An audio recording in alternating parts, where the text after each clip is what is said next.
According to media reports, banks in Britain are blocking the accounts of local companies linked to Ukraine due to concerns about sanctions against Russia and money laundering.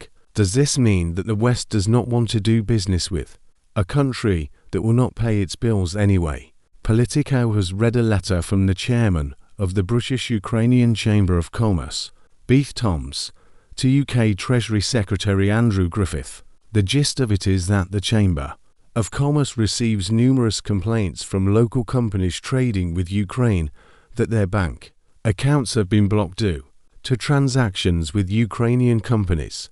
Banks fear that trading with Ukraine could be used for money laundering. Conducting even one transaction with Ukraine can lead to the closure of accounts. Banks generally refuse to even open accounts if a company is considering any form of trade with Ukraine. The head of the Chamber of Commerce wrote, "If trade from the UK with Ukraine becomes impossible for SMEs, small and medium-sized enterprises, the economies of both countries will suffer. This will negatively affect Ukraine's ability to fund its defense and make it even more dependent on foreign aid." Toms explains, Politico writes banks recognize that transactions with regions outside of Kiev's control are complicated and inspections can be delayed, but trade with Ukraine is not directly prohibited.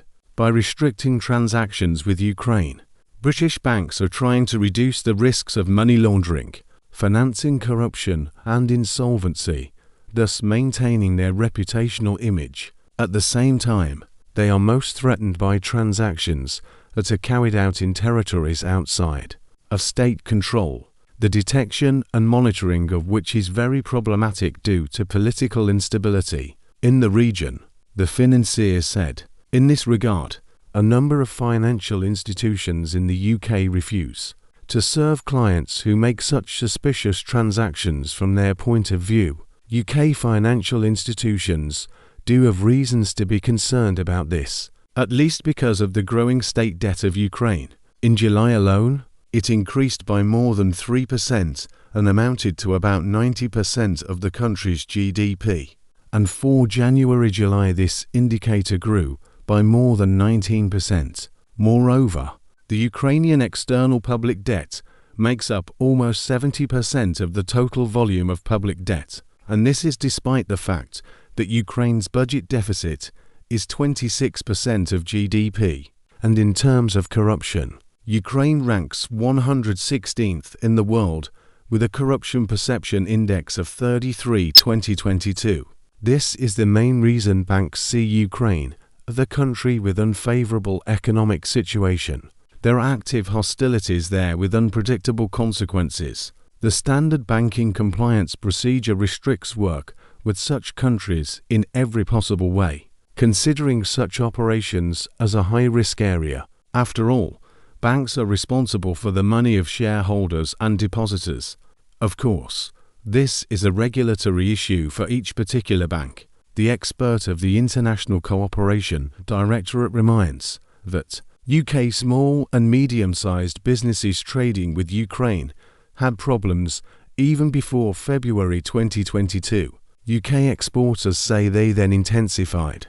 Banks are actually seen as the first line of defense against money laundering to prevent dirty money from entering the financial system.